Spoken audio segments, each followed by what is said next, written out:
petite séquence politique, si je vous cite quelques noms d'hommes politiques ou de femmes politiques que vous avez connus. Oui. Vous pouvez réagir en un mot. Oui. François Mitterrand, C'est énorme, ça. Voilà. Nicolas Sarkozy, Je le trouve très sympathique. Martine Aubry. Martine Aubry, oui, je l'aime bien, je l'aimais mieux avant que maintenant, mais je l'aime beaucoup. Ségolène Royal. J'aime bien Ségolène, c'est une amie, je l'ai soutenue. Et vous continuez? Je continue, bien sûr. Je suis un homme fidèle, et j'aime la fidélité. Et vous aimez qu'on vous soit fidèle. Vincent Peillon.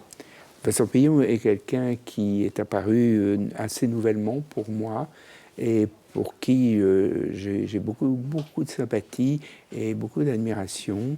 C'est un philosophe, et déjà c'est pas mal, mais je pense que dans le paysage politique d'aujourd'hui, il apporte quelque chose de très nouveau et de très intéressant. Julien Drey. Un vieil ami et complice. Il ne faut pas vous demander de choisir. Non, sûrement pas. Vous avez le choix de ne pas le faire.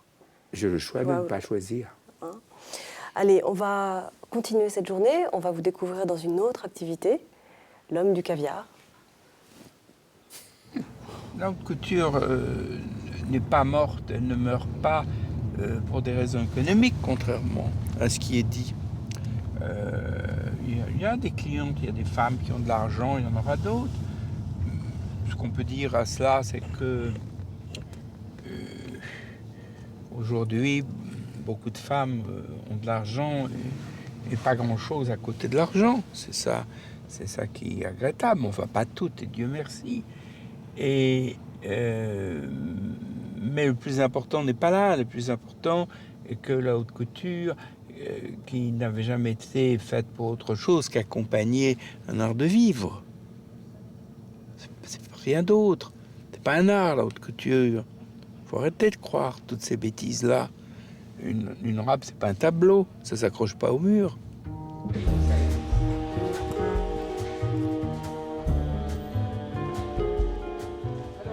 Lorsque j'étais enfant, chez mes grands-parents, sur les bords de la Gironde, on fabriquait du caviar.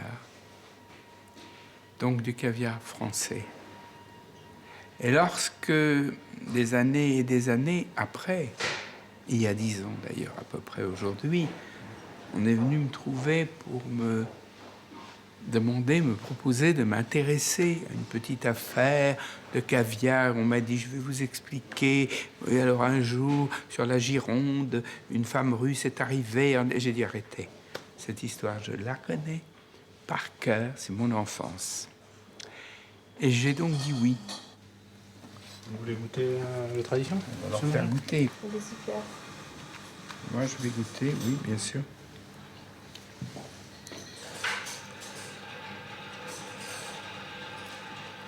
C'est formidable, ça. Tenez, goûtez ça. Parce que là, vous avez un caviar qui est absolument sans reproche. Voilà.